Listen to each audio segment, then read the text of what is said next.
Merci, Monsieur Le Picard, Monsieur Ball, pour ces introductions, cette ouverture officielle, comme je vous le disais tout à l'heure. Juste avant de passer à une première table ronde, je voudrais vous rappeler en quelques mots le cadre, les contours, les limites de ce qui nous occupera pendant ces 2 journées, qui sont exprimés, synthétisés par l'article 19 de la loi Grenelle 1 du 3 août 2009. La biomasse est la fraction biodégradable des produits, déchets, résidus provenant de l'agriculture, y compris les substances végétales et animales issues de la terre et de la mer, de la sylviculture, des industries connexes, ainsi que la fraction biodégradable des déchets industriels et ménagers. Voilà de quoi nous parlerons à un moment ou à un autre de ces 2 journées. Voilà le cadre général de ce colloque. Première table ronde, nous avons utilisé ce terme de table ronde qui consistera plutôt en un tour d'horizon de quelques témoignages, de présentation de quelques exemples de réussite que vont nous proposer dans un instant nos invités. Ces 3 invités sont Messaoud Benfaïd, qui est directeur des collectivités publiques de Dalkia, Maurice Lombard, directeur industriel de Cristal Union, et François-Xavier Dugrippon, directeur des achats énergie de Cofeli. Messieurs, je vais vous proposer de nous faire ces présentations successivement et dans cet ordre, si vous le voulez bien. Je vous inviterai ensuite à rester sur scène pour que nous puissions éventuellement échanger encore quelques mots et éventuellement nous tourner vers la salle pour vous adresser quelques questions. Monsieur Benfaïd, je vous invite à donc prendre la parole, être un premier intervenant officiellement de ce colloque aujourd'hui. Merci.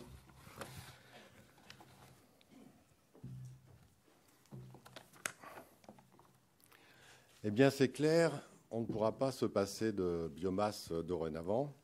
Comme l'a souligné le président Jean-Louis Ball, la biomasse a un rôle clé pour atteindre les objectifs du Grenelle et puis réussir la transition énergétique, puisqu'elle va représenter plus de la moitié de l'énergie renouvelable jusqu'à la fin de notre décennie, si on espère réussir cette transition. C'est considérable, ça représente à peu près 4 fois ce qui est utilisé actuellement pour la production de chaleur renouvelable et qui repose essentiellement sur des usages d'habitat collectif, de bâtiments industriels et tertiaires. Et donc Dalkia est particulièrement concerné et fortement impliqué car cela touche ces 3 métiers, les réseaux de chaleur, la production d'utilités et notamment de vapeur pour les industriels, et enfin la fourniture de services énergétiques aux bâtiments, qu'ils soient habitat collectif ou tertiaire public ou privé. Alors nous avons, avant de passer aux exemples de Dalkia, 5 années après le Grenelle, nous avons réalisé 300 chaufferies biomasse pour un volume de 1 500 000 tonnes de bois valorisées chaque année, alors qu'en 2008, nous avions une utilisation de 270 000 tonnes. Ce 1,5 million de tonnes de bois est transformé à 80% à usage thermique et représente une puissance de 430 MW.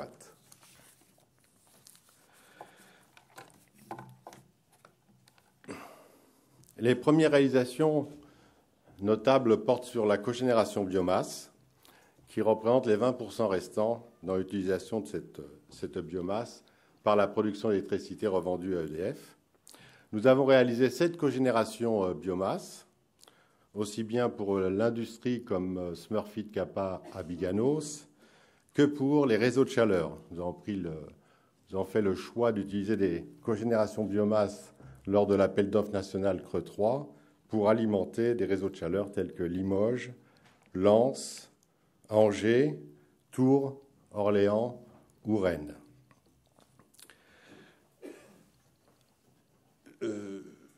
Si on peut passer une diapo sur Angers, s'il vous plaît. Voilà.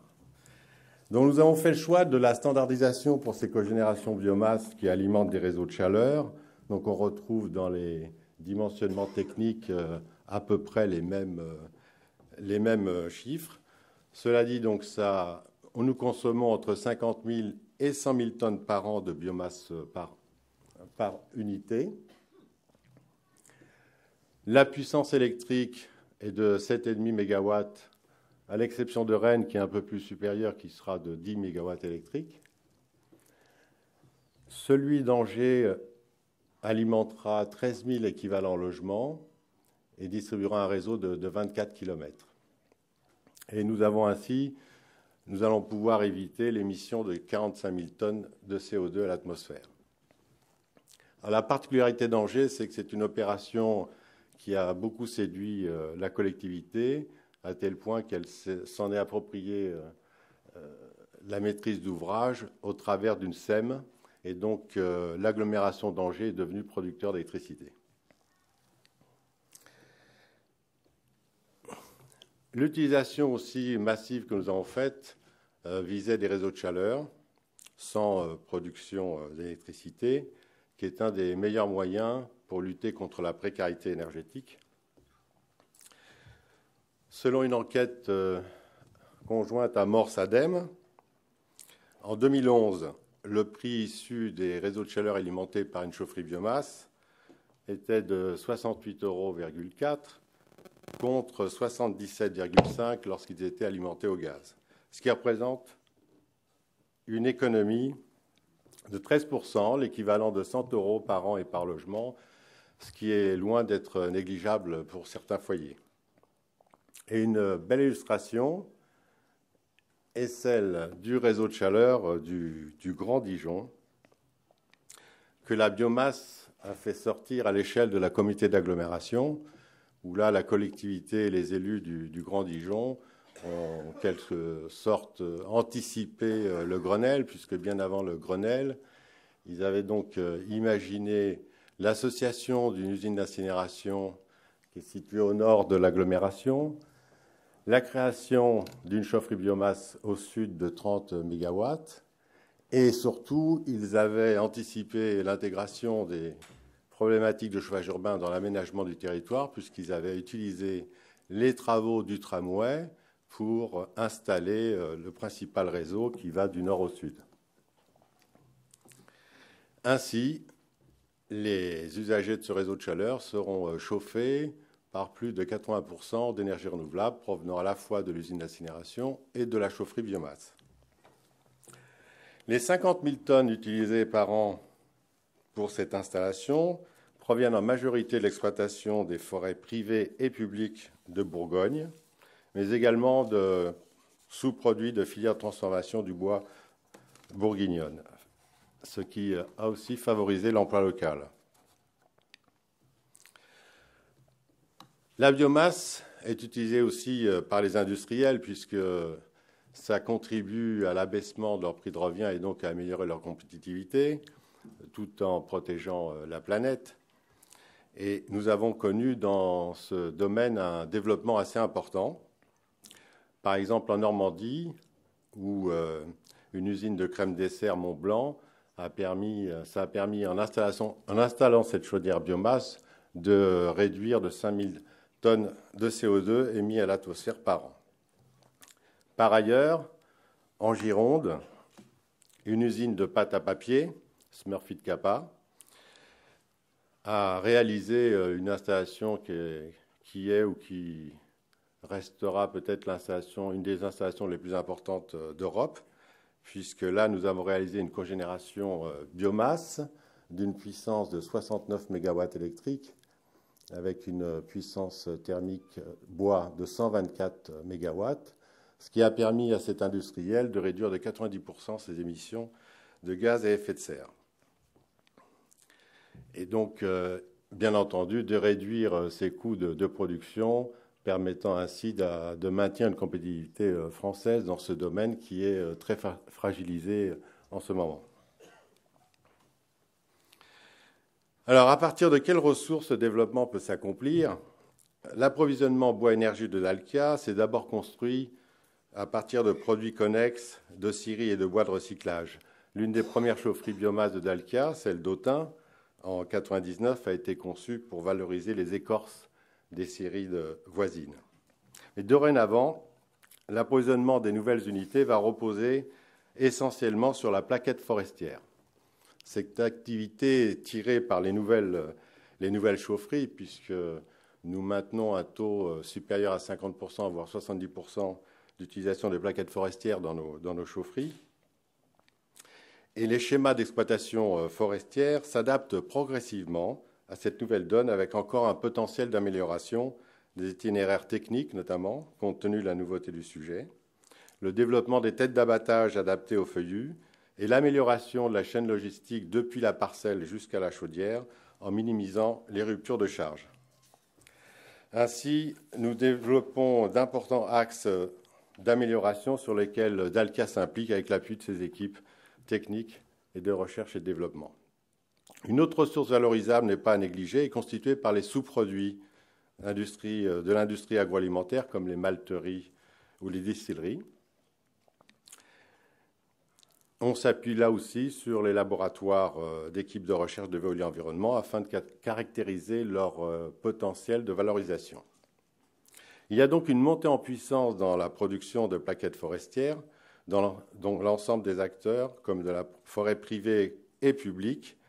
Ces volumes vont continuer à croître et il conviendrait néanmoins de garder à l'esprit que la plaquette forestière restera une production annexe de la forêt, produite à l'occasion d'opérations de gestion forestière dont la visée reste le bois industrie et le bois d'œuvre. Donc le devenir du bois énergie restera intimement lié au devenir de l'ensemble de la filière bois.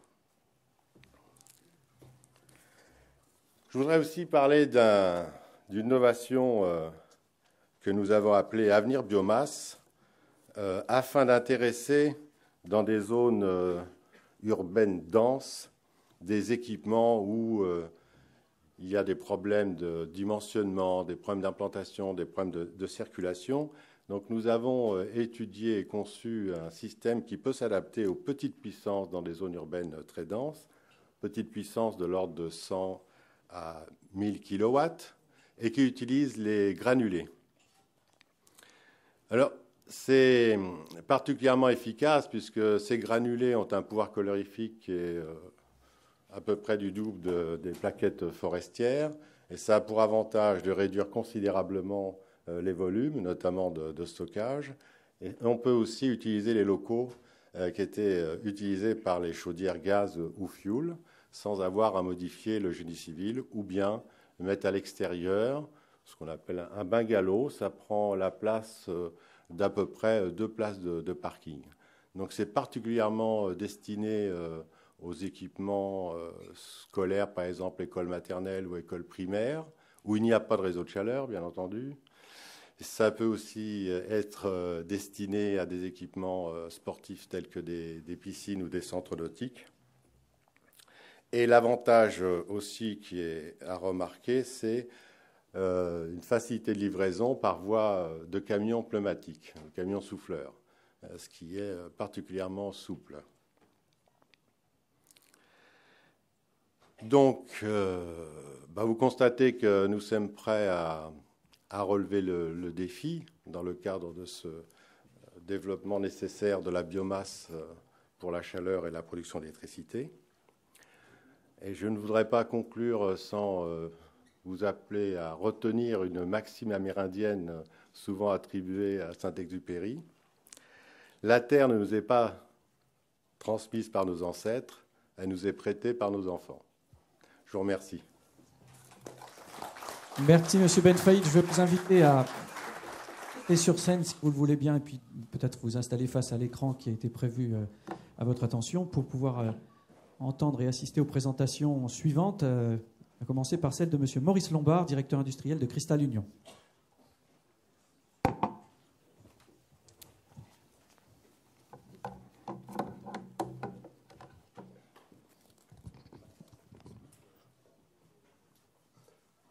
Mesdames, Messieurs, bonjour.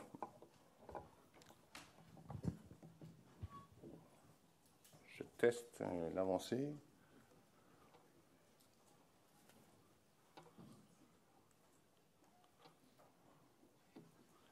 Je ne suis pas dans le mauvais sens. Voilà, ok, d'accord. Merci.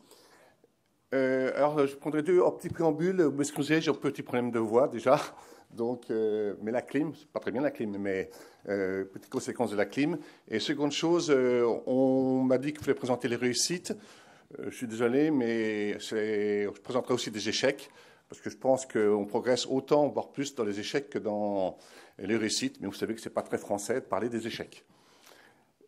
Donc, en 2 minutes,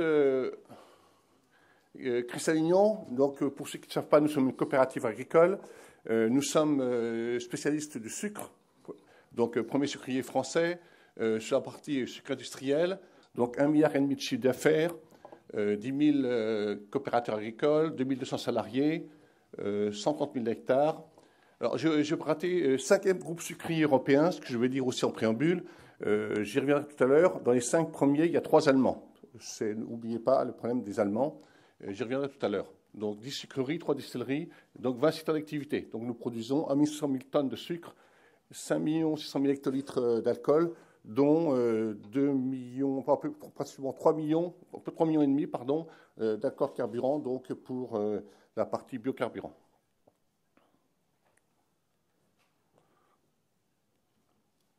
Donc nous sommes situés tout au... je vais un peu trop vite, ça va revenir. Voilà, merci. Donc c'était au niveau français principalement, même si aujourd'hui on a quelques développements au niveau international, aussi bien en Europe qu'au niveau africain. Juste une petite remarque, vous voyez que nous avons une usine à Erstein dans l'est de la France, l'Alsace. Pour ceux qui ont lu les Échos ce matin, vous verrez que notre ministre Delphine Batho a signé pas plus tard qu'hier 4 permis pour l'exploitation de la géothermie en Alsace. Un des permis est situé à Erstein. Nous travaillons avec donc la filiale d'EDF sur ce dossier au niveau alsacien. Voilà, c'était juste pour une parenthèse, ce n'est pas le problème de la biomasse. Donc, nous avons bien sûr, en tant qu'entreprise, une stratégie de développement durable qui concerne la partie agricole. Pour ma partie industrielle, bien sûr, nous, c'est donc limiter les impacts environnementaux de nos opérations industrielles. Pour nous, sucriers et distillateurs, nous en avons 2 principaux. L'eau, ce n'est pas l'objet, et surtout la partie rejet énergie CO2, la partie CO2. Alors, pourquoi donc l'énergie chez nous, donc l'énergie, c'est un poste très important dans le process sucrier et distillerie. 120 millions d'euros la partie énergie, 8% du chiffre d'affaires, qui tend pratiquement vers plus de 10% pour la partie distillerie.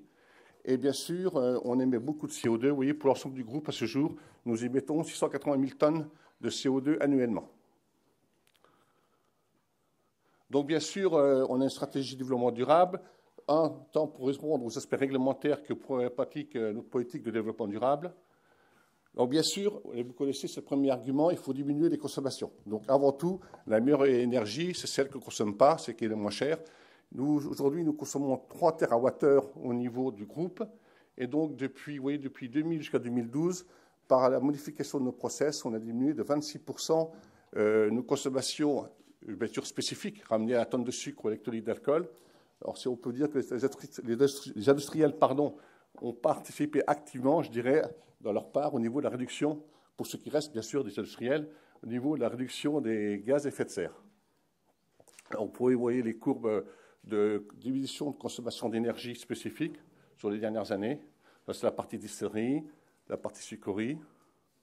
Donc, et nous avons donc à peu près chaque année entre 2 à 3% de baisse de consommation d'énergie. Alors, au-delà de la baisse, bien sûr, de consommation, il faut qu'on diminue les émissions de CO2. C'est bien l'objectif principal pour nous. Donc, premier objectif, première solution, c'est la substitution. Donc, vous savez qu'il y a des énergies plus ou moins émettrices de CO2. Notre politique, c'est de diminuer fortement la consommation de fuel, voire de charbon. Et aujourd'hui, nous consommons principalement du gaz.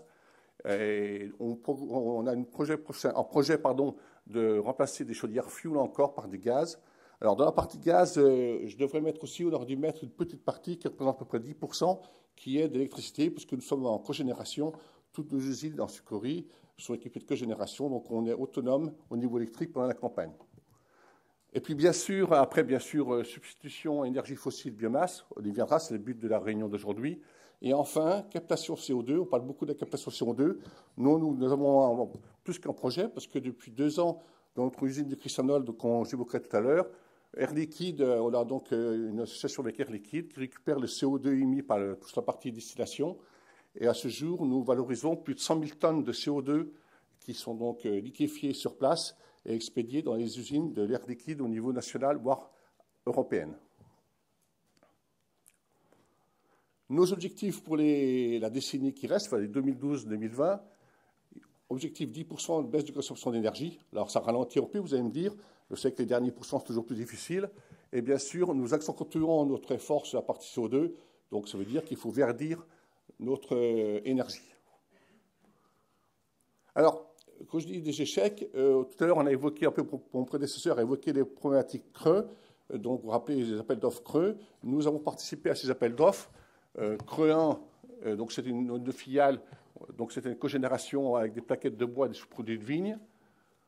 Creux 2, on avait 2 gros projets, un 6 MW électrique, un 11,5 MW. Alors là, on avait été parti aussi bien la gazification d'un côté que la méthanisation. Donc d'un côté, c'était paillasson sur la biomasse. De l'autre côté, c'était plaquettes, il y a une erreur, excusez-moi, plaquettes issues de silos, au niveau silo de céréales. Et puis méthanisation, c'était donc les sous-produits de la distillerie Lévinas. Eh bien, tout ça, on n'a jamais développé, on n'a jamais fait. Pourquoi? Parce qu'on n'avait pas la rentabilité. Alors, ce creux 1, vous vous rappelez les appels d'offres, on était autour de 110-80 € du mégawatt. Donc, ce n'est pas étonnant qu'on n'ait pas pu continuer. Après, je crois qu'on a choisi pas les bonnes biomasses. On avait privilégié à un moment donné les biomasses internes ou locales. C'est les biomasses agricoles, paille, son, sous-produits de la vigne pour la partie distillerie viticole. Et en fin de compte, il s'avère que ce n'est pas les bonnes biomasses. Tout à l'heure aussi, on a parlé. Aujourd'hui, la principale biomasse, c'est la plaquette de bois. De ce côté-là, il n'y a pas de discussion. Et puis surtout, au niveau industriel, nous sommes été capables de passer du stade prototype à la taille industrielle. Toute la partie gazification, dont aussi on parlait beaucoup il y a quelques années. Aujourd'hui, je pense que, enfin, je ne suis plus trop le sujet, mais je dirais qu'on a vu très vite la difficulté pour faire tourner des moteurs avec du gaz issu de la gazification pour des problèmes purement de pureté de gaz, etc. Et donc, on a abandonné tous ces projets-là pour ces raisons-là. Et donc, quand même, nous avons continué, nous avons persisté, il faut jamais toujours persister. Et qu'avons-nous fait aujourd'hui? Donc, aujourd'hui, notre orientation, c'est principalement produire de la chaleur. Parce qu'en fin de compte, le principal raisonnement que j'ai discuté avec certains, nous ne sommes pas contre, a priori, la cogénération, mais nous sommes pour la chaleur pour la simple raison, c'est que la chaleur, on a un rendement, d'ailleurs, ça nous a imposé plus ou moins par les appels d'offres, du minimum de 85%. Donc, l'objectif prioritaire pour nous, on part du principe que la biomasse, c'est une ressource rare. Et qui est rare, il ne faut pas la gaspiller. Et il faut utiliser le process qui valorise le plus, qui a le meilleur rendement. Et pour nous, la production de chaleur, c'est le meilleur rendement. Donc minimum 85, voire plus, parce qu'on tend vers 90% de rendement. Donc on a une première distillerie, et l'autre solution, c'est donc faire de la chaleur. Et pour cela, on utilise dans les usines qui fonctionnent toute l'année, du 1er janvier au 31 décembre. Parce que l'inconvénient de la partie sucrière que nous fonctionnons en France, c'est que les campagnes ne durent que 4 mois, avec des puissances thermiques très élevées. Mais 4 mois, généralement, ce n'est pas rentable. C'est-à-dire qu'on commence début septembre et on finit pour Noël. Ce n'est pas rentable d'investir pour 4 mois. Donc voilà, c'est un premier exemple sur une petite distillerie, une petite chaudière. Une plus grosse unité donc à Dislôme, à côté de Troyes. Donc c'est une usine qui fait de la régénération d'alcool. Donc là, c'est un projet à 35 000 tonnes de plaquettes. Donc on a un contrat de 5 ans avec Mixte ONF-GCF. Donc c'est pour 6 millions d'euros, donc à réaliser 6 millions. Et donc j'insiste sur 2 points. D'abord parce que c'est un projet qui fonctionne depuis 1 an. Alors pour ceux aussi, petite anecdote, pour ceux qui ont hélas suivi la presse ou plutôt la télévision il y a 1 mois, vous vous rappelez qu'il y a 1 mois, il y a une inondation à Troyes, autour de Troyes. Et si vous vous rappelez, l'usine, il y avait 1 mètre d'eau dans l'usine. Bon, donc la chaudière biomasse s'est arrêtée quelques jours, elle a arrêté. La plateforme bois plaquette était pratiquement dans l'eau, mais les plaquettes sont restées aussi. Donc là, c'est la vie industrielle, c'est la vie de tous les jours. Enfin, l'usine a redémarré au bout de 8 jours. La chaudière a redémarré aussi le bout de 8 jours. Il n'y a pas de souci, aujourd'hui, elle tourne bien. Donc, surtout pour dire que nous avons un partenariat avec l'ONF qui est très positif. Au démarrage, je me posais vraiment des questions entre les discussions qu'on avait entre l'approvisionnement direct forêt, notre crainte en tant qu'industriel, c'est bien sûr d'être alimenté tous les jours. On fonctionne du 1er janvier au 31 décembre, jamais s'arrêter. Donc, je dois reconnaître aujourd'hui que nos partenaires ont respecté leurs engagements, d'une part, et que d'autre part, le fait aussi que la plateforme bois, qui est aussi l'investissement qu'on a fait à côté de la chaudière, on la voit peut-être. Non, la plateforme bois, elle est derrière à ta gauche, donc on ne la voit pas. Donc, et aussi constitue, bien sûr, vous vous rappelez que cette année, on a quand même une climatologie pas facile, d'avoir à peu près entre 8 et 10% de plaquettes de stock au pied de l'usine, c'est quand même important pour nous, en termes de garantie de sécurité et de fonctionnement. Enfin, le troisième exemple, Cristanol. Donc, Cristanol, c'est notre dernière usine construite en France. 270 millions d'investissements pour les biocarburants. Ce qu'on évoquait tout à l'heure, les 2 milliards, ça fait partie des 2 milliards d'euros qui ont été investis pour la production de biocarburants, situé donc à la limite entre la Champagne et la Picardie. Donc là, nous avons donc bien sûr fait en fond chaleur. On a une chaudière qui fait 30 tonnes de vapeur à l'heure, 40 bars. Nous fonctionnons donc généralement dans nos usines aujourd'hui sur des pressions de minimum 40. 40, c'est pratiquement dépassé. Là aussi, pour améliorer le rendement énergétique, une des solutions, c'est d'augmenter la pression de vapeur. Aujourd'hui, on fonctionne plutôt entre 65 et 90 bars. À ce jour, nous consommons 55 000 tonnes de plaquettes. L'objectif est de monter à 70 000, 25 000 tonnes de paille. Donc là, vous savez, on a eu 22 millions d'euros d'investissement. En clair, le budget a été pratiquement, pas doublé, presque, mais au moins augmenté de 70%. On rencontre un ensemble de difficultés. C'est une chaudière d'origine uruguayenne. La difficulté, c'est que les chaudières, dès qu'on dépasse cette pression, il y a très très peu sur le marché. C'est un de nos problèmes, une des grosses difficultés qu'on a. Et on a beaucoup de mises au point. En plus, on a des difficultés entre le sous-traitant européen, la société Berkes d'origine uruguayenne. Voilà. Donc, c'est une chaudière qui fonctionne maintenant depuis 1 an bientôt. On a beaucoup de difficultés de mise au point. Pour la partie paille aussi, parce que vous vous rappelez, le premier creux, c'était paille et son. Après, on est passé donc on a supprimé le son, c'est trop cher. Et puis, c'est destiné à l'alimentation animale. Nous avons comme gardé la paille, eu égard au fait à notre attachement au monde agricole. Mais aujourd'hui, il faut reconnaître que la paille, c'est très difficile au niveau, je dirais, gestion, toute la partie amont. Et nous avons affaire à des sous-traitants danois, parce qu'il y a aussi des spécialistes en Europe, les spécialistes un peu du Danemark, ils ont de l'expérience en chaudière paille. Mais aujourd'hui, il y a peu de développement, donc ils sont venus chez nous. La société a déposé le bilan, enfin, je passe aussi, c'est la vie de tous les jours encore. Et donc la partie paille aujourd'hui, c'est à refaire, nous ne la ferions pas. Donc aujourd'hui, je confirme bien que notre objectif, c'est de travailler que sur la plaquette de bois. Néanmoins, c'est une expérience et ceux qui veulent visiter peuvent toujours visiter. En point positif, ça a été cité ce matin, en point positif, ça emploie de la main-d'œuvre. Donc la partie chaudière utilise 9 personnes pour l'exploitation par rapport, je dirais, à une exploitation traditionnelle de chaudière gaz où il n'y a personne. Donc voilà le schéma. Alors là aussi, une chaudière de ce type-là, on a les problématiques des normes de rejet, que vous connaissez tous. Donc la chaudière est à gauche, elle est en construction là. Il y a, à partir du milieu jusqu'à droite, vous avez toute la partie traitement des fumées. Donc comme toujours, la partie traitement de fumée est largement plus importante que la partie chaudière en elle-même. Bon, voilà, c'est un jour où on avait le soleil. Elle n'est pas en or, hein. Mais elle nous coûte beaucoup. Voilà. Je ne pourrais pas terminer la présentation au niveau de nos travaux et nos recherches sans parler un peu de la méthanisation au niveau de la biomasse. Donc, pour nous, c'est un potentiel limité. Ce matin aussi, on évoquait en ouverture que c'est surtout la partie agricole. Pour nous, je reviens au même raisonnement, quand vous faites le bilan entre l'énergie qui rentre et qui sort, le rendement, pour moi, n'est pas très bon. La disponibilité de la biomasse hors élevage est très limitée. Et pourquoi elle est limitée? Ce n'est pas qu'elle n'existe pas, mais déjà, il y a beaucoup de filières de valorisation des coproduits. On parlait d'économie circulaire, mais on n'a pas entendu, je dirais, d'employer ce mot-là ou cette nouvelle qu'on développe aujourd'hui pour valoriser tout ce qui est coproduit dans des industries alimentaires et des déchets. Une partie de la rentabilité de nos entreprises, c'est bien la valorisation de nos coproduits.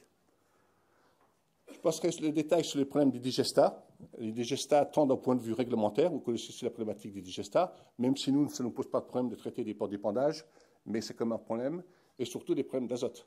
Surtout, vous voyez, des problématiques aujourd'hui qu'on vit au niveau problématique azote, donc les digestats, c'est un gros problème pour ça. Et puis enfin, je terminerai, parce que nous sommes poussés assez loin le projet de biogaz sur nos 2 usines, et quand nous sommes dit on va réinjecter le biogaz dans le réseau, GRT Gaz nous a dit « Ah ben, on ne peut pas ». Alors la France, je vous rassure, c'est pas partout pareil. C'est vrai qu'entre le nord, le sud, l'est, l'ouest, c'est pas la même chose. Et bien, il y a des régions en France, parce qu'en fin de compte, on est au bout du réseau. On est au bout du réseau, donc il y a différentes raisons, on peut bien les comprendre. Je comprends très bien que la qualité du biogaz n'est pas égale, on s'en fout, au gaz naturel qui vient de la mer du Nord ou de Russie. Mais dès que vous êtes dans une situation particulière, eh bien, on ne peut pas réinjecter dans le réseau. Donc aujourd'hui, nous continuons à travailler sur le sujet, mais on voit bien que c'est quand même un peu plus difficile. En conclusion, ce que je vous dirais, donc, la biomasse, oui, mais par contre, en fin de compte, c'est quand même cher. Donc, ça ne fait que conforter la remarque aussi qu'il faut une aide au niveau, je dirais, en tant qu'industriel, c'est quand même cher pour nous. Je cite la compétitivité par rapport au charbon. Alors, vous allez dire, c'est très surprenant. Rappelez-vous ce que je vous ai dit au démarrage. Nous sommes 5 principaux opérateurs européens dans le sucre. Les 3 compétiteurs principaux pour nous, les Français, ce sont les Allemands. Eh bien, la majorité du combustible utilisé par mes confrères allemands, c'est ou du charbon ou de la lignite. Et ils développent des usines comme ça. Donc, et bien sûr, ils ont un avantage compétitif s'ils le font. Moi, aujourd'hui, j'ai un projet dans une usine dans le nord de la France où nous devons nous mettre en conformité. C'est la dernière usine chez nous qui sera au fioul. Eh bien, quand nous travaillons au niveau business plan entre une alternative charbon et une alternative gaz, je ne parle pas de biomasse, eh bien, l'alternative charbon est largement plus rentable aujourd'hui. Donc, il faut savoir que c'est un des problèmes fondamentaux. En intégrant, bien sûr, des prix du CO2 à entre 20 et 25 euros. Ça ne raisonne pas 4-5 euros comme aujourd'hui. Hein. On essaie d'être aussi pragmatique et anticipateur par rapport au prix du CO2. Je ne parlerai pas du coût de la main-d'œuvre. Alors, bien sûr, c'est bien d'avoir de la main-d'œuvre. Comme je disais tout à l'heure, une chaudière biomasse, c'est des sites de la main-d'œuvre. Alors, ça coûte un peu, mais en France, ça coûte, non seulement ça coûte, mais c'est aussi beaucoup de tracasseries administratives. C'est un autre problème aussi. Après, je dirais que c'est une énergie aujourd'hui on peut administrer. Alors, au niveau administré, je peux vous dire que tout récemment, vous avez vu, je vous expliquais qu'au niveau de Cristanol, on veut passer de 55 000 à 70 000 tonnes de notre plan d'approvisionnement. Donc, nous avons écrit, bien sûr, à la cellule biomasse régionale, etc., etc. Et j'ai reçu vendredi un courrier qui m'a fait vraiment sourire, et après, à moins de bondir.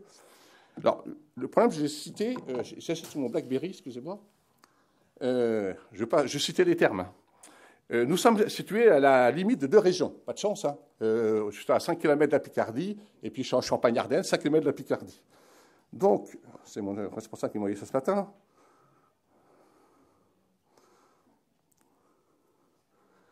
En supposant que la répartition du tonnage supplémentaire serait dans la même proportion que le tonnage initial, soit un quart, Champagne, 4 départements, soit un quart environ dans chacun des départements de l'Aube, de l'Aisne, des Ardennes et de la Marne. Donc, comme vous connaissez les Ardennes ou la Haute-Marne, et puis la Marne et l'Aube, c'est 2 départements qu'on m'a opposés. Les uns, c'est la Grande Plaine champenoise, du côté, c'est le bois. Je mettrai un avis favorable. Donc, quand on commence à raisonner comme ça, je dis c'est vraiment compliqué de gérer. C'est-à-dire qu'il faut qu'on explique que nos plans d'appro, ils viennent bien de chaque département. Ensuite, d'autres points que nous avons déposés sur ces plans-là, nous avons une réponse de la région Lorraine qui a dit nous refusons par principe tout projet hors de la région Lorraine. Donc, vous êtes des Champenois, vous êtes des, je dirais, non interdits de séjour en Lorraine. Voilà. Donc, c'est pour vous dire que je disais encore un peu, il faut absolument que ce traitement de la biomasse au niveau, je dirais, il le faut. Je pense que je suis bien sûr tout à fait d'accord sur le fait qu'il faut qu'on gère et qu'on régule l'approvisionnement, la gestion de la biomasse, mais la gestion départementale, régionale, je crois qu'elle est un peu dépassée à notre niveau industriel, et pas de chance que vous êtes mal situé, quoi. Voilà. Je ne reviendrai pas sur la réinjection du biogaz que j'évoquais tout à l'heure, que je comprends tout à fait, hein, mais qui nous pose problème. Ah, pardon, voilà. Excusez-moi d'avoir une présentation un peu rapide, peut-être décousue. Merci. Voilà. Merci, Monsieur Lombard, que j'invite à rester parmi nous également. Merci de bien vouloir prendre place à côté de Monsieur Benfaïd. Merci pour cette présentation objective et sans concession. Nous l'avons compris. Nous pourrons y revenir éventuellement tout à l'heure si certaines personnes de la salle souhaitent en savoir plus ou vous interroger directement. Pour compléter et terminer ce premier tour d'horizon à l'occasion de ce colloque, donc l'intervention de M. François-Xavier Dugripon, qui est directeur des achats énergie de Cofeli. Bonjour à toutes et à tous. Merci à M. Lombard de ce retour très, très sincère et vivant. Donc, je vais vous présenter un autre retour d'expérience, celui de Cofeli. Cofeli, en quelques mots, donc, on a 3 métiers. C'est une filiale de GDF Suez. On a un métier d'efficacité énergétique. Donc, notre métier, nous, c'est de faire des économies d'énergie chez les clients et de garantir des économies d'énergie. on a un métier de production locale d'énergie et on favorise bien sûr la production locale avec des énergies renouvelables. Le bois est au cœur de ce sujet. Et puis, on a un troisième métier d'intégration de services. Alors, on parle de facility management souvent, mais c'est aussi de la gestion de multisites et puis le développement et le soutien des partenariats publics-privés. Cofeli, c'est près de 78 000 personnes, 15 milliards d'euros de chiffre d'affaires. Le bois, donc, est au cœur, et le bois énergie est au cœur du développement de Cofeli. Et donc, on a une expérience de plusieurs années. Ça fait 20 ans qu'on opère des chaufferies bois. On opère aujourd'hui près de 300 chaufferies bois en France. On approvisionne la grande majorité de celles-ci. Et on a donc développé avec la biomasse, en plus de notre savoir-faire et notre métier d'exploitant, un métier d'approvisionneur avec l'objectif de sécuriser les approvisionnements en qualité, en quantité, en prix et dans la durée. Alors, je voudrais rebondir sur ce que disait M. Lombard. Le bois est une énergie chère comparativement au charbon.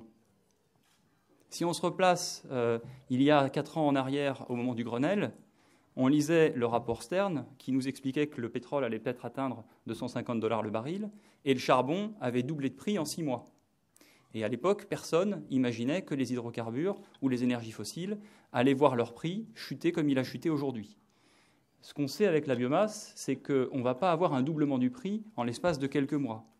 Aujourd'hui, néanmoins, la baisse du prix du charbon fait que la biomasse est tout juste compétitive avec ces énergies fossiles. Encore une fois, il faut voir le sujet sur la durée.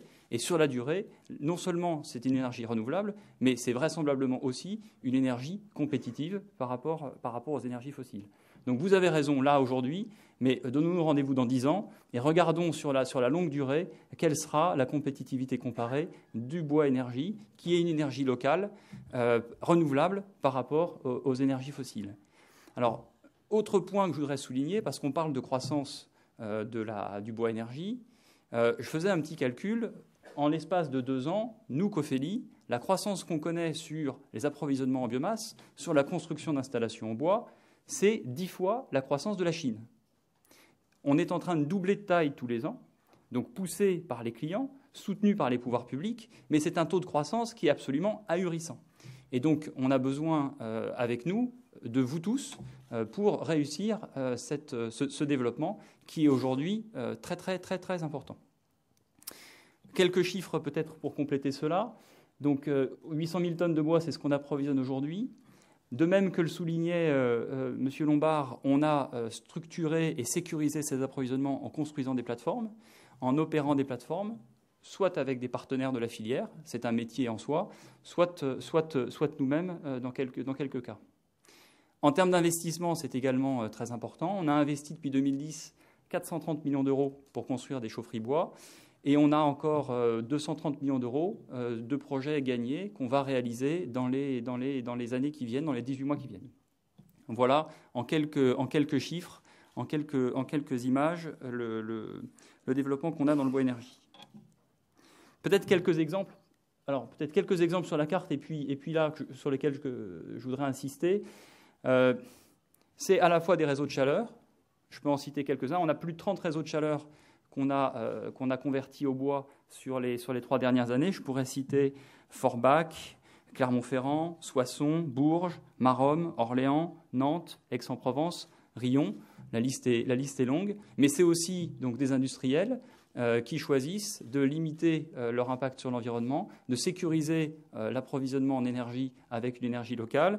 On pourrait citer Eurinco à Sorgues, on peut citer des papeteries du Léman, papeterie des Vosges, on peut citer la papeterie de Varennes, PSA à la Genève, Vica, Eurocérum, etc. La liste des clients est longue. J'insiste ici sur deux cas qui sont intéressants. Donc l'un qui est une cogénération biomasse donc, qui est installée à Grand Couronne pour produire la vapeur utilisée pour les biocarburants, l'éthanol. Pardon, le diester, excusez-moi. Le diester de CEPOL. Donc on a là une chaudière de 53 MW, dont 9 MW électriques. Donc c'est la production électrique qui est équivalente à 17 éoliennes, pour vous donner une comparaison. Et ça permet, quant à la chaleur produite, d'économiser le CO2 produit par 32 000 véhicules. Voilà, je trouve que c'est des images qui parlent un petit peu quand on parle de réalisation biomasse. Et puis c'est un sujet logistique, évidemment, puisque, et on nous dit souvent, ah oui, mais le bois va venir de je ne sais pas où. Ben non, le bois, il vient de tout près, et le bois, il vient en moyenne de 50 km autour du site. Alors c'est une distance qu'on sait mesurer, puisqu'on a développé un outil logistique qui nous permet de tracer et d'automatiser tous les flux depuis la forêt jusqu'à la facturation de la livraison. C'est un sujet indispensable puisqu'aujourd'hui on a un rythme de 250 livraisons par jour, c'est-à-dire c'est la taille de Leroy Merlin en logistique. Donc on a développé une logistique qui va encore doubler dans les 2 ans qui viennent et qui est tout à fait importante et qui est quand même à noter par rapport à la cogénération gaz qui était auparavant installée sur ce site. C'est un site dont la taille nous permet aussi de faire un certain nombre d'expérimentations et donc on développe aujourd'hui une part de l'approvisionnement sur le site en voie fluviale. On est aujourd'hui à 5000 tonnes qu'on a transportées par la Seine, soit depuis le sud de la région parisienne en chargeant à Montereau, soit depuis en utilisant la voie maritime. On expérimente par exemple des bateaux qui viennent de Bayonne en valorisant donc les bois scolités des Landes et en les faisant remonter de façon environnementalement avec un impact maîtrisé jusqu'à Rouen par la Seine. L'idée, à travers cette expérimentation, et qu'on peut faire parce que le site a une taille significative, l'idée, c'est de prévenir le fait qu'on pourrait avoir, soit momentanément, soit durablement, une pénurie de ressources sur la région normande, et donc de pouvoir transporter du bois de façon environnementalement efficace jusqu'à ces sites de consommation qu'on a en Normandie. L'autre site que j'ai choisi d'évoquer en quelques mots, c'est un réseau de chaleur, c'est le réseau de chaleur de Chambéry. Donc là, on a une chaudière de 7 MW, une consommation de 14 000 tonnes de bois par an. Donc là aussi, une réduction de CO2 importante. Et puis un environnement qui est très différent de celui de la Normandie, donc avec une ressource en bois qui est abondante, mais difficile à mobiliser. Et sur ce site, on a cet hiver, et c'est vrai aussi en Normandie, apprécié d'avoir une plateforme à proximité pour être capable de sécuriser et de réaliser l'approvisionnement, puisqu'on a eu à la fin de l'hiver du mal à trouver le bois avec les conditions d'humidité qui étaient satisfaisantes pour ces installations.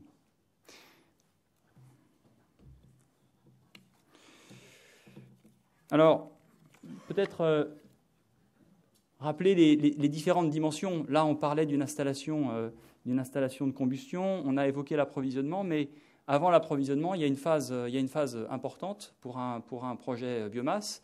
C'est de préparer le projet.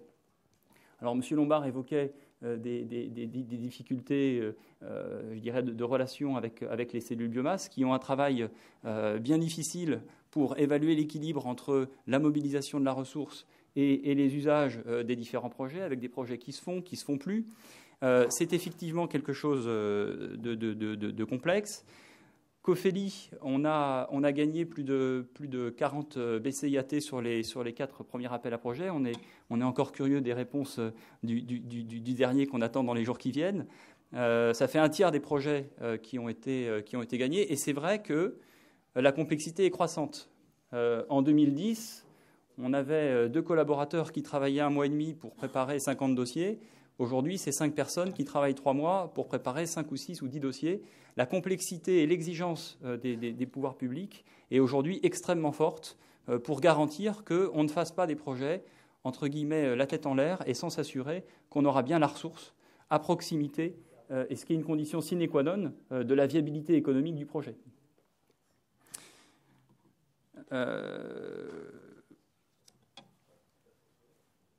Donc on a effectivement ces différentes étapes. Et puis la dernière étape que je voudrais peut-être souligner, puisqu'on pense quand on voit ces objets industriels à la phase de construction, à la phase de financement, bien sûr ce sont des sujets essentiels, mais il y a aussi, une fois que l'installation est en service, la vie de l'installation.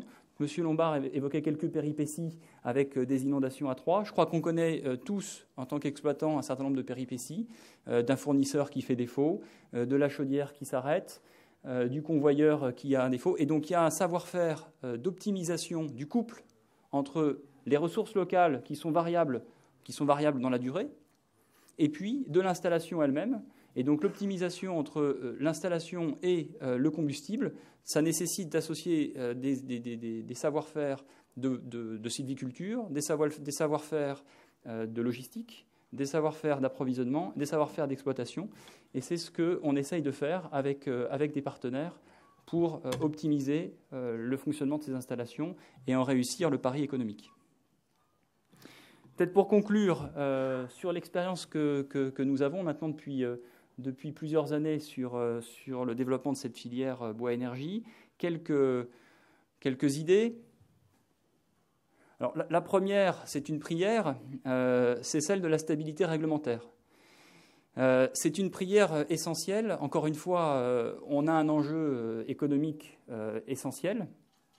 On fait face à des variations du prix des énergies concurrentes qui sont très fortes. Et on a, pour nous, dans la filière bois, l'impérieuse nécessité d'avoir une visibilité sur les conditions dans lesquelles on investit. Donc c'est vrai pour le fait de pouvoir utiliser tel ou tel combustible. Je pense au débat qu'on avait évoqué avec vous l'année dernière sur le bois de recyclage, qui est un débat qui est toujours très fortement d'actualité. Je pense, et on entend parfois parler d'une modification du pourcentage de taux d'ENR à partir duquel on pourrait obtenir une réduction de TVA dans les réseaux de chaleur. Et la stabilité des règles du jeu est évidemment essentielle. On voit apparaître sur les BCIAT des critères nouveaux sur le taux de durabilité du bois. Alors c'est un sujet très intéressant et c'est bien sûr vital de pouvoir démontrer la durabilité de l'exploitation forestière des combustibles qu'on utilise. Mais là encore, stabilité, c'est essentiel puisqu'un projet, entre le moment où on décide un projet et le moment où on met l'installation en service, il se passe 18 mois, 2 ans, 3 ans. Et après, c'est sur 10 ans qu'on va démontrer la qualité du pari qu'on a fait. Et donc, c'est essentiel d'avoir cette stabilité réglementaire. Là encore, c'est un message fort que je souhaiterais passer ici. Deuxième idée, Jean-Louis Bal le disait en introduction, la pérennité du fonds chaleur, elle est évidemment indispensable. Et c'est un mécanisme qui a montré son efficacité par la réalisation des projets et aussi par le taux de réalisation, de concrétisation des projets qui sont soumis à ce fonds-là. Vous l'évoquiez, on est sur un rythme de 17% d'ENR. Le bois énergie est l'un des vecteurs principaux majeurs de l'atteinte de ces objectifs d'énergie renouvelable en 2020. Et donc, là encore, une prière, conservons ce dispositif qui fonctionne. Un troisième sujet, donc, pour pouvoir se comparer au prix du charbon, eh bien, il faut un marché, il faut un indice.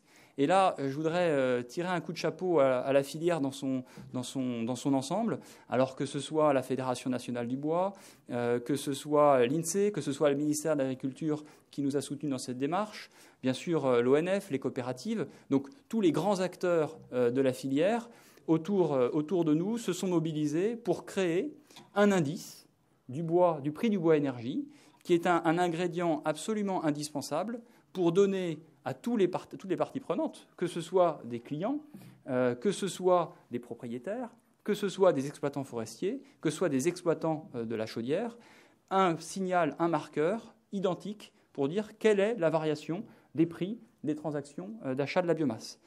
Sans cet outil-là, il est évidemment extrêmement complexe de s'engager dans la durée sans qu'un des maillons de la chaîne ne risque de prendre le bouillon entre le pari qu'il a pris au moment du lancement du projet et la réalisation du projet dans la durée.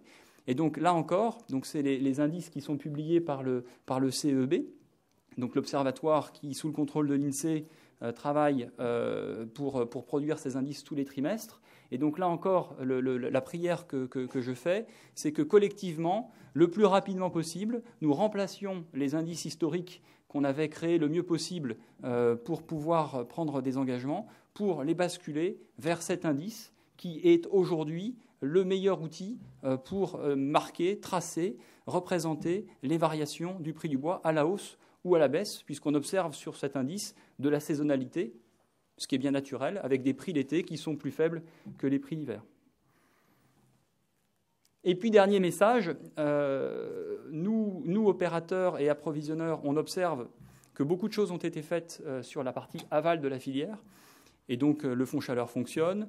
nous avons pris nos responsabilités d'exploitants pour investir, construire, opérer. Dans certaines zones, cet hiver en particulier, on commence à observer des difficultés sur la mobilisation de la ressource. Et donc le dernier message, ce sera un message tourné vers l'amont, en disant, voilà, mobilisons-nous aussi à l'amont pour dégoulotter la filière et faire qu'on ne crée pas sur le chaînon qui est juste avant le chaînon exploitation, demain, un embouteillage qui viendrait compliquer le succès de ces projets. Voilà les quelques mots que je voulais vous dire. Merci, Monsieur Dugripon. Je vous invite à rester parmi nous également, si vous voulez bien, encore quelques minutes. Alors, nous, vous l'avez bien compris à travers ce colloque, et notamment aujourd'hui, dans certains développements sur certains points que vous avez évoqués, messieurs, notamment pour ce qui concerne la mobilisation de la ressource, sur laquelle nous reviendrons très longuement cet après-midi, sur l'économie générale des projets aussi, évidemment, avec toutes les composantes, tous les leviers, comme les facteurs d'incitation, les notions tarifaires. Nous reviendrons évidemment, de manière approfondie sur différentes problématiques que vous avez déjà décrites à ce stade. Alors, avant de me tourner vers le public, comme je vous le proposais tout à l'heure, j'ai bien compris que les projets ne s'arrêtaient pas pour autant. Donc, Monsieur Benfaïd, Monsieur Dugripon, vous nous l'avez confirmé. J'imagine qu'il y a des facteurs de décision qui sont toujours aussi compliqués aujourd'hui. J'imagine. Vous avez parlé de la mobilisation de la ressource. Pour terminer, Monsieur Dugripon, si vous voulez bien prendre le micro pour compléter juste dans la foulée de votre intervention. Vous avez désigné la ressource comme le problème numéro 1, le facteur numéro 1. Si vous deviez donner un tiercé, pour aller sur les autres leviers ou les autres contraintes éventuelles, quelles sont celles que vous analysez successivement dans le cadre de nouveaux projets ou sur les projets qui sont sur la table aujourd'hui?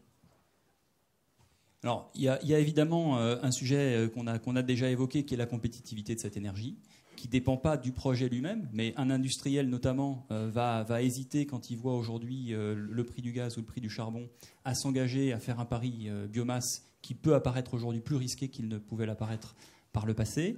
Ça, ce serait le deuxième élément du tiercé. Et puis le troisième élément du tiercé, c'est... Je reviens d'ailleurs sur ce premier point de mobilisation de la ressource. On voit apparaître ici et là des acteurs qui s'inquiètent de la possibilité de mobiliser la ressource dans la durée. On entendait par exemple le président du Conseil général de Normandie il y a quelques jours de cela indiquer qu'il pensait qu'on ne pouvait plus faire de projet bois en Normandie. Moi j'ai trouvé ça préoccupant parce que je suis convaincu qu'il y a la place, malgré le redémarrage par exemple de l'installation de AA, il y a la place pour que des projets continuent en Normandie. Et je pense qu'il y a aussi un sujet peut-être à évoquer, qui est celui de cette frontière parfois artificielle d'un département ou d'une région à l'autre. Est-ce que si le bois fait 90 km au lieu de faire 50 km, c'est un enjeu environnemental ou on prend un risque environnemental majeur? Je ne suis pas convaincu. Et donc je pense que dans le tiercé, il faudrait évoquer la possibilité de mobiliser le bois sans se limiter à des frontières administratives qui sont parfois limitantes. Alors au-delà de la stabilité de la réglementation que vous avez évoquée, vous appelez de vos voeux également évidemment une certaine simplification que laissait entendre M. Lombard tout à l'heure. M. Lombard, concrètement, ça pourrait se traduire par quoi, cette simplification administrative dont vous auriez besoin? Non, je pense que je rejoins tout à fait les propos de la personne qui m'a suivi. La simplification, c'est qu'on raisonne, je pense, au niveau national. Je pense que l'échelon départemental, tout le monde le dit, est dépassé. Régional, je comprends, mais après, il y a toujours bien la problématique des massifs forestiers, des positionnements des régions, entre des régions. Mais pour citer un exemple, pour moi, je ne suis pas trop pessimiste. On a des projets. Pour moi, la ressource ne pose pas un problème, et je vais être un peu aussi, peut-être encore un peu anachronique.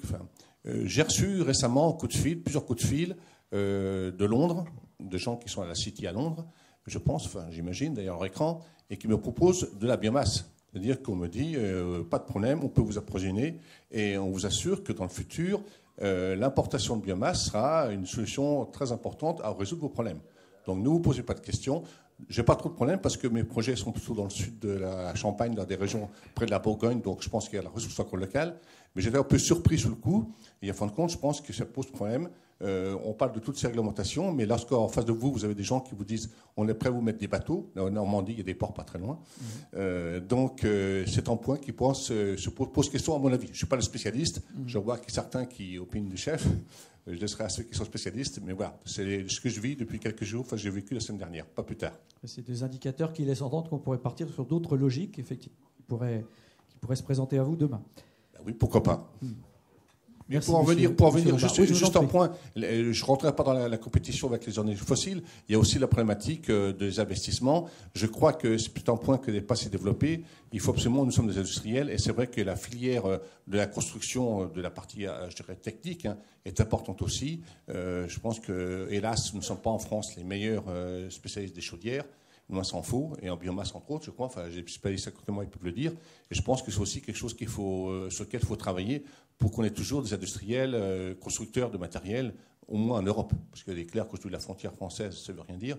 Mais ce n'est pas toujours facile de trouver du matériel d'origine européenne. Monsieur Benfaïd, vous confirmez, c'est un facteur limitant important, que cette compétence technologique française pour que la filière continue son développement normalement ? Moi, je pense que sur le plan technologique et la compétence des entreprises en France, on est plutôt bien lotis, même au-delà de certains autres pays qui s'estiment être leaders dans ce domaine. D'ailleurs, le développement des chaudières biomasse associées au réseau de chaleur est réalisé à 85% en France, par les entreprises françaises. Donc ça, il faut le noter, c'est assez important. Moi, ce que je pense important aussi, c'est en amont, donc aider la filière amont par le fonds de mobilisation biomasse dont a parlé le président tout à l'heure. C'est extrêmement important pour permettre à tous les acteurs d'avoir une valeur ajoutée, une économie saine et équilibrée. Je voudrais enfin, si c'était possible, compléter le dispositif qui a été mis en place pour le développement des réseaux de chaleur vertueux, puisqu'il faut savoir qu'aujourd'hui, les usagers des réseaux de chaleur vertueux sont exclus des dispositifs de tarification sociale. C'est quand même un scandale quand on connaît la configuration des réseaux de chaleur et les immeubles qu'ils alimentent. Et enfin, voler au secours des cogénérations biomasse de taille moyenne, je ne parle pas des projets creux, en appliquant un tarif qui est aussi raisonnable, de manière à rendre ces opérations, comme on dit aujourd'hui, bancables, c'est-à-dire d'intéresser des investisseurs ou des prêteurs. La cogénération biomasse est quand même, malgré ce qui a été dit, une installation avec des performances énergétiques plutôt intéressantes, et puis faire en sorte que certains organismes ne limitent pas cette technologie très efficace, notamment en fixant des conditions parfois de performance énergétique trop élevées. Voilà. Merci pour ces messages, Monsieur Benfaïd. Donc, comme promis, je me tourne vers la salle pour vous inviter. Ce sera la règle tout au long de ce colloque à vous exprimer à l'occasion de chacune des tables rondes, après que vous ayez entendu vos messages. Monsieur, je vous laisse vous présenter si vous le voulez bien. On va essayer de respecter cette petite règle du jeu pour que chacun puisse vous situer. Je vais simplement vous proposer à chaque fois de nous dire qui vous êtes et de nous préciser éventuellement à qui s'adresse votre question ou votre remarque. Merci. Jean-José Vanec de la revue Énergie Développement Durable. Je m'adresserai à Monsieur Lombard. Effectivement, pour moi, c'était un choc de vous entendre dire que la biomasse, dans l'état actuel des choses, n'était plus compétitive par rapport au charbon. Le seuil, le moment du décrochage, vous le resituez parfaitement historiquement. On entend dans d'autres conférences qu'effectivement, l'une des grandes causes, c'est les États-Unis avec le gaz de schiste qui réexportent massivement du charbon, qui fait que GDF Suez met en cocon des centrales à gaz. Historiquement, c'est là qu'est le problème. Et vous le sentez comme durable ou passager? Merci. Merci, monsieur, pour cette première question de la salle. Oui, bien sûr, on vit actuellement l'évolution très forte des USA, donc on l'explique actuellement depuis 2 ou 3 ans avec l'évolution des gaz de schiste. Mais pour reprendre notre projet de Crisanol, qui date l'usine a démarré il y a 6 ou 7 ans, la première ligne, et donc la partie théorique, le projet a démarré encore plus tôt. Nous avons donc sur cette unité un sécheur de Dresch, donc les coproduits de la distillation du blé. Et déjà à cette époque-là, lorsque nous faisions, l'analyse économique je dirais, abrupte, à l'euro près, eh bien, le charbon était plus compétitif que le gaz, qui est aujourd'hui l'énergie que nous avons retenue.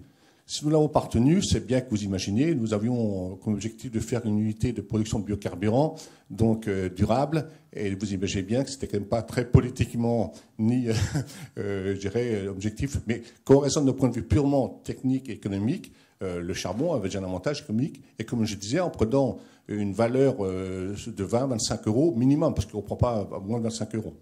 Alors, pour compléter aussi ma réponse, je citerai, parce que nous sommes très proches, voire nous y sommes, parce que dans nos unités, nous avons donc des déshydratations de pulpe, et qui aussi, en Champagne-Ardenne principalement, il y a des déshydratations de luzerne. Je peux dire, je ne sais pas s'il y a des gens de la filière luzerne ou des déshydratations qui sont ici, qui sont proches donc, du monde agricole. Si la filière existe aujourd'hui, c'est qu'aujourd'hui, 80%, je dis 80, c'est pas 80, 70, hein, de l'énergie consommée pour déshydrater la luzerne ou la pulpe, c'est du charbon. S'ils n'avaient pas ça comme énergie, plus de la moitié des installations auraient disparu. Ils développent bien sûr, ils ont fait beaucoup d'économies d'énergie, ils développent aussi la biomasse, mais aujourd'hui, plus de 80% des unités de production des installations de luzerne sont au charbon. C'est la réalité. Monsieur Dugripon. Peut-être un complément. On parle de la hausse du prix du charbon. Je pense qu'il faut également mentionner la baisse du prix du CO2, qui fait partie de l'équation de compétitivité de la biomasse par rapport au charbon ou au gaz naturel. En l'occurrence, encore une fois, quand on a lancé les projets au moment du Grenelle, en 2008, en 2009, on avait un prix du CO2 qui était entre 12, 15, 20 euros à la tonne. On est aujourd'hui autour de 3 ou 4 euros à la tonne de CO2, avec des perspectives qui sont plus les 40 ou 50 euros à la tonne qu'on nous annonçait, mais des perspectives aujourd'hui très incertaines sur le prix du CO2. Donc ça, c'est également un facteur qui joue, je dirais, négativement pour la compétitivité de la biomasse. Et puis, autre élément de contexte, donc on parle du prix du charbon, mais on ne parle pas de la baisse de la demande. On observe depuis 2008 une baisse de la demande d'énergie, notamment en électricité, hein, qui est, qui est un des éléments qui fait le prix du charbon. C'était là aussi quelque chose de très inattendu. C'est une bonne nouvelle. Ça veut dire que les objectifs des 3 x 20 en 2020 ont des bonnes chances d'être atteints. Mais néanmoins, ça rentre dans cette équation-là et c'était pas prévu. Excusez-moi. Je vous en prie, monsieur. Je voudrais juste rajouter un point, parce que je ne voudrais pas que... J'ai vu qu'il y a un certain nombre de directeurs de développement durable. Je vais rassurer, parce que je suis directeur industriel. Nous avons comme objectif, vous l'avez vu dans nos objectifs, de verdir quand même nos énergies, enfin donc nos combustibles de sources d'énergie. Je rassure quand même par rapport à la politique globale de Christian Aignan. Là, je dirais que je réponds d'un point de vue strict par rapport à l'économique, à la technique d'économique. Bien sûr, après, il y a des considérations je dirais, générales au niveau de l'entreprise qui privilégient pour partie, bien sûr, les énergies renouvelables. Non, je dirais que compris, oui, sans le dire, c'était clair, mais je préfère le dire quand même. Mais je crois que là, on raisonne purement en technicien et en économiste. Il y a cette réalité qui existe. Après, les choix finaux sont arbitrés au niveau politique et je n'ai pas toujours raison, heureusement. Nous l'avions bien compris, monsieur Lombard. C'est d'ailleurs pour cela que vous êtes là. C'est justement pour vous entendre vous exprimer à travers le prisme de votre métier, de votre fonction. Donc évidemment, avec des choses très factuelles que vous nous avez communiquées. Question suivante. Monsieur Labat, vous voulez bien prendre le micro et de même vous présenter et nous dire à qui s'adresse votre question, monsieur. Dominique Chauvin, prospectiviste. Je vais jouer le naïf une seconde et vous allez m'en excuser. Dans le cas le prix du CO2 est une chose, mais dans le cas du pétrole, par exemple, il y a une taxe très forte qui s'appelle la TIPP et qui fait que le produit rendu au niveau du consommateur ou de l'industriel est, pour le carburant, très élevé. Je ne comprends pas très bien pourquoi, dans le cadre du charbon, il n'y ait pas des taxes plus importantes pour... Alors, vous allez m'opposer la question de la compétitivité, bien entendu, mais c'est la même chose pour le pétrole. Messieurs, qui veut s'exprimer sur ce point, est-ce que vous avez des éléments de réponse? J'imagine, monsieur, déjà sans anticiper sur une quelconque réponse, qu'effectivement, si taxe il y a, j'imagine que ça nécessite de se faire à une certaine échelle pour qu'il n'y ait pas de distorsion de concurrence, comme ça a été dit. Vous avez cité des exemples, monsieur Lombard. J'imagine que le problème est complexe, mais personne n'a d'éléments sur cette question ou de rumeurs en la matière, non? Pas du tout. Ce que je peux vous dire, c'est qu'il y a des taxes sur le charbon. Il y a une taxe sur le charbon, mais honnêtement, ma préoccupation est le prix final rendu usine. Et on intègre, mais je peux pas, vraiment, je ne suis pas spécialiste sur la partie taxe. Bon. Merci pour votre remarque, monsieur, en tout cas, à ce stade. Question suivante de la salle, monsieur. Même principe, si vous le voulez bien. Je vous laisse poser votre question après vous être présenté. Besdeberg, société Save Energy. On m'entend? On vous entend très bien. Merci. Une quantité très importante, évidemment, de la biomasse consommée pour la production de chaleur comporte un taux d'humidité élevé, un pourcentage d'eau, ça veut dire à sécher pour produire la chaleur, ce qui signifie en principe qu'il y a pas mal d'énergie à récupérer par des procédés tels que la condensation. Et je constate depuis quelques mois où j'essaie de m'intéresser au sujet que spontanément, dans beaucoup de cas, la question n'est pas posée dans les projets. Alors, qu'elle soit rejetée sur la base d'une étude rationnelle et avec des raisons, je comprendrais très bien, mais on a un petit peu l'impression qu'il y a un traditionnalisme qui fait qu'un gisement très important de performance comme celui-là est pour l'instant largement omis et oublié. Voilà ma question. Merci, monsieur. En tout cas, vous profitez de ce colloque pour venir chercher une réponse, justement. Ce que nous allons essayer de faire. Monsieur Benfaïd, avez-vous... Alors, ou comment reparler de rendement, comme vous avez parlé tout à l'heure à plusieurs reprises dans vos présentations? Oui, l'intervenant a parfaitement raison, mais je voudrais le rassurer et rassurer tout le monde dans ce domaine, puisque nous avons, avec les constructeurs et chaudiéristes, donc étudié et conçu maintenant des équipements permettant de récupérer la chaleur provenant de l'eau contenue effectivement dans le bois. Et donc il y a maintenant une nouvelle génération de chaudières qui peut fonctionner en condensation. Certaines sont déjà en fonctionnement? Oui, ou elles sont... oui, il y en a qui sont déjà en fonctionnement. Monsieur Peut-être pour compléter, il y a aussi une intelligence au-delà de la technologie des chaudières, donc qui est en train d'évoluer. M. Benfaïd le souligne à juste titre. Il y a aussi l'intelligence de la logistique avec la filière, puisque le soleil et le vent nous offrent aussi le moyen d'évaporer une partie de l'eau quand on prépare la biomasse et quand on la fait ressuyer dans les conditions appropriées avant de l'utiliser dans les chaudières. Donc il y a non seulement la technologie de la chaudière, mais il y a aussi la préparation du combustible, l'intelligence de la logistique et la coordination avec l'amont de la filière. Merci, messieurs, pour ces réponses techniques qui, j'espère, vous satisferont. Monsieur, encore une ou deux questions, si vous le voulez bien, avant de passer au sujet suivant ou à la table ronde suivante, mais il nous reste encore un peu de temps. Monsieur, on va vous passer le micro dans un instant. Merci pour votre question. Bruno Jarry, Académie des technologies. La Commission européenne pousse beaucoup à l'utilisation de la biomasse pour la production de biocarburants. Qu'est-ce que vous en pensez, Monsieur Lombard ou Monsieur Dugripon? Est-ce qu'il y aura véritablement de la biomasse forestière, par exemple, pour faire de l'énergie pour les transports ou pour faire des produits industriels? Merci, Monsieur Jarry, qui veut répondre à cette question. Alors, nous sommes à l'intersection des deux grandes thématiques de ce colloque. Nous reviendrons sur les biocarburants et les agrocarburants demain plus longuement. Par contre, il y a effectivement peut-être un tuilage ou une compétition d'usage pour la ressource bois. Alors, oui, je ne suis pas le spécialiste de la production de biocarburants. Je vous renvoie en revanche à l'intervention de mon collègue, je crois demain, qui présentera le projet Gaïa, qui est un projet qui vise, en partant du bois, à produire du biogaz et donc qui pourrait évidemment être utilisé pour les biocarburants. Merci. Monsieur Lombard. Je ne vais pas rentrer dans trop de considérations.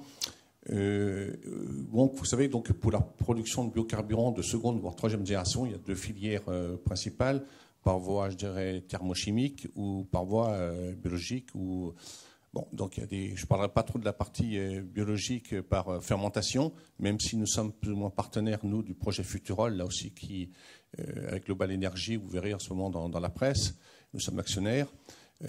Donc c'est encore des projets qui sont quand même pas très avancés, où il y a un gros travail à faire au niveau enzymatique.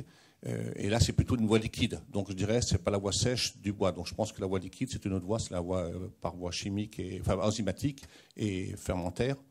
Sur la voie thermochimique, je n'ai pas été suffisamment précis, mais notre installation de Crisanol, ce n'est pas une chaudière traditionnelle dans la mesure où il y a en tête 2 gazifères.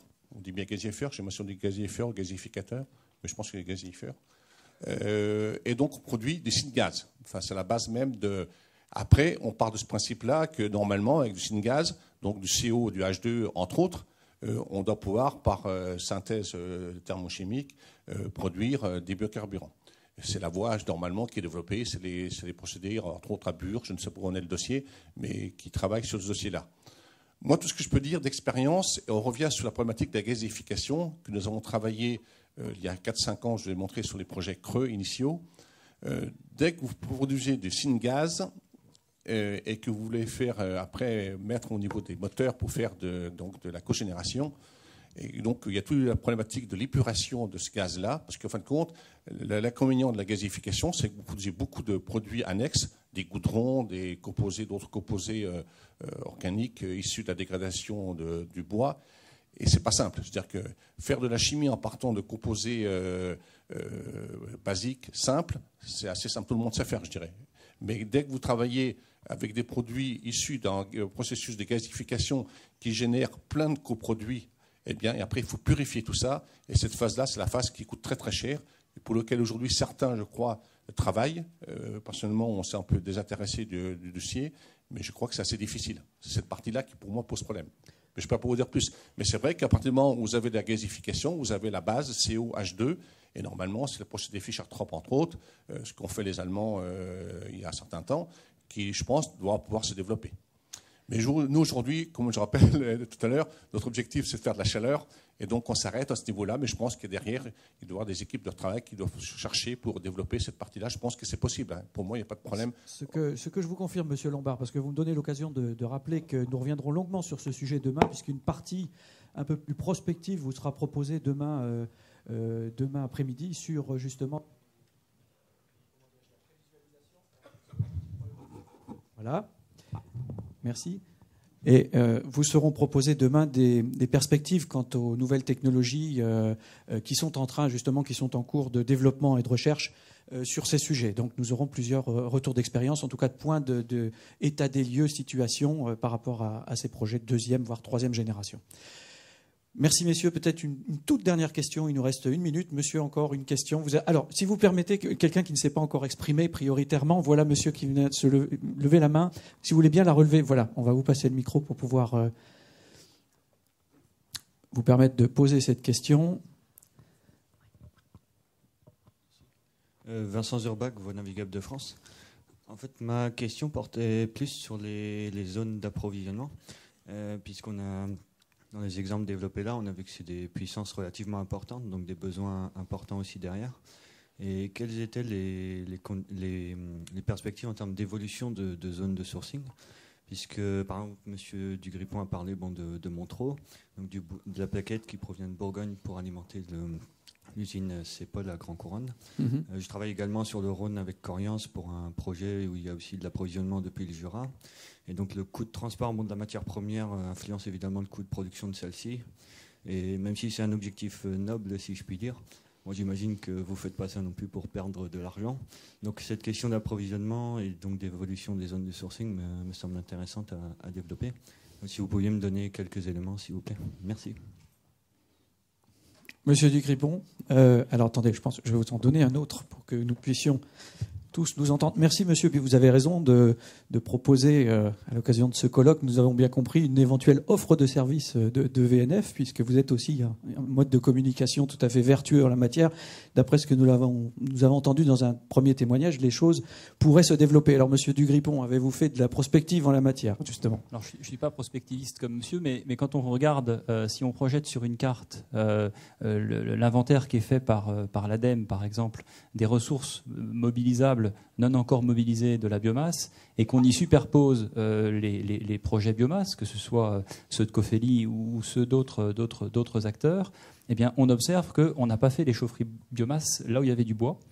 Et alors, c'est pas qu'on avait une mauvaise intention, mais c'est qu'on a fait les chaufferies biomasse là où il y avait des clients qui avaient des projets et des demandes de chaleur qui étaient compatibles avec l'économie qu'on était capable d'avoir avec cette ressource.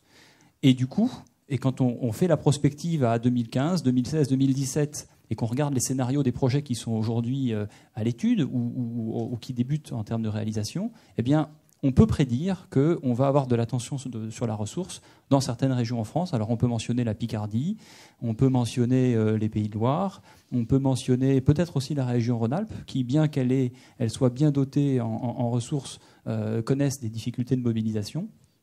Et quand on regarde la carte, eh bien, on voit également qu'il y a voisines de ces régions, des régions qui, à l'inverse, ont des ressources en bois importantes. Alors je pense au Limousin, je pense à l'Auvergne, je pense à la Bourgogne qu'on évoquait. Et donc la question va naturellement se poser à un moment ou à un autre de dire comment est-ce qu'on fait pour déplacer du bois dans des conditions économiques, vous avez raison, mais aussi environnementales, qui soient compétitives. Alors aujourd'hui, le camion est imbattable. Pourquoi le camion est imbattable ? Parce que sur une distance de 40, 50, 70 km, qui est la distance à laquelle aujourd'hui on arrive à trouver du bois pour les projets et avec la taille des projets qu'on a, il n'y a pas mieux qu'un camion qui n'a pas de rupture de charge. En revanche, s'il faut demain transporter de façon plus importante du bois d'une zone à l'autre, évidemment, on va regarder soit du fluvial, soit du ferroviaire. Je crois que le ferroviaire aussi peut avoir un intérêt, et notamment quand on mentionne le Limousin ou l'Auvergne, c'est sans doute pas le fluvial qui nous apportera la solution. Donc je pense qu'on va imaginer, et nous on imagine un réseau de plateformes en fait. D'ailleurs j'appelle les partenaires parce que je pense que ce type de réseau n'a d'intérêt que s'il est partagé à plusieurs pour limiter les coûts de logistique, pour massifier les volumes. Et moi je crois beaucoup dans un partage d'infrastructures qui ferait qu'on est capable, à une échelle qui dépasse un opérateur, de partager des coûts. C'est une clé de succès, bien sûr, évidente, pour mobiliser de la ressource au-delà des limites actuelles qui sont données par les camions et qui sont des limites de 50-60 km. Et pour être complet, si nous avons bien entendu, vous avez même évoqué la voie maritime pour certains. Dans certains cas, peut-être qu'on peut imaginer pour les zones côtières ou des conurbations, des zones urbaines importantes en zone côtière. Pourquoi pas la voie maritime? Mais encore une fois, on a la troisième forêt d'Europe. On est un des premiers pays consommateurs de bois énergie en Europe. Commençons par... Alors, je parlais de voie maritime intra-française, en quelque sorte, pour des déplacements d'une région à l'autre, si j'ai bien compris. Voilà, c'est ce que je voulais dire. Merci, monsieur. Monsieur le prospectiviste qui avait donc levé la main, vous aurez donc le dernier mot, la dernière question sur cette première partie. Je voulais revenir... Ah, pardon. Une autre main s'était levée, malheureusement, dans une zone un peu moins éclairée. Pardonnez-moi, monsieur, mais je vous repasse le micro tout de suite après. Je voulais revenir à la question de monsieur Jarry sur le BTL. Et sans attendre les présentations peut-être de cet après-midi, la remarque que je voulais faire qui vient de votre table ronde, c'est la rareté de la ressource quelque part. Et ce que vous avez bien fait ressortir, c'est l'efficacité énergétique de la biomasse qu'il faut quelque part privilégier, parce que plus cette efficacité est prise en compte, et bien plus on a d'énergie primaire pour une énergie finale. Et du coup, la question se pose pour le BTL, où on sait que l'efficacité n'est pas très bonne, alors qu'on est parti un peu, je dirais, sur cet élément de recherche comme étant une voie meilleure que la première génération, etc. Et je m'interroge et je vous pose la question en avant-première de ce qu'on aura cet après-midi. Voilà, je considère effectivement votre remarque comme contributive au débat de cet après-midi, sur lequel vous pourrez revenir évidemment si vous le souhaitez. Alors, monsieur qui avait levé la main, voilà, vous avez un micro. Oui, je suis Jean-Claude Charbonnier, je suis président d'une commission développement économique du Conseil de développement du Sud de l'Aisne. Alors, Sud de l'Aisne, c'est à 100 km de Paris, c'est dans la région picarde, donc c'est une problématique picarde. Et ma question s'adresse à monsieur Lombard, puisqu'on vient de faire état des problèmes de mobilisation des ressources. Et puis, en tout dernier lieu, vous parlez de mobilisation de ressources à grande distance. Moi, je voudrais attirer l'attention sur ce que j'entends dans notre région. C'est le problème de mobilisation de la ressource à très courte distance. Il y a des difficultés pour sortir le bois de la forêt et des besoins de créer des dessertes ce qui demande des financements, donc des problèmes pour créer des dessertes, sortir le bois de la forêt, le stocker à proximité de la forêt, le transporter, et donc des besoins de financement de la part des collectivités auprès des communes et communautés de communes pour qu'on puisse justement très localement mobiliser aussi le bois. Merci Monsieur Malheur. Là aussi, si vous le permettez, je vous invite à revenir sur ce thème cet après-midi, sur lequel nous reviendrons en détail, la notion justement de mobilisation de la ressource dans son ensemble, que cela soit sur des aspects techniques, sur les coûts d'approche, etc., et sur les conditions éventuellement administratives, réglementaires qui peuvent avoir une influence sur cette mobilisation de la ressource. Nous y reviendrons dans le détail par le menu avec les différents témoins. C'est la première table ronde de l'après-midi qui commencera à 14h. Merci de me donner cette occasion de rappeler notre horaire.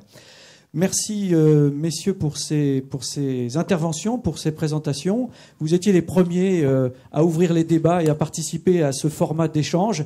Merci à vous. Je crois qu'on va vous applaudir encore une fois pour vous raccompagner dans la salle.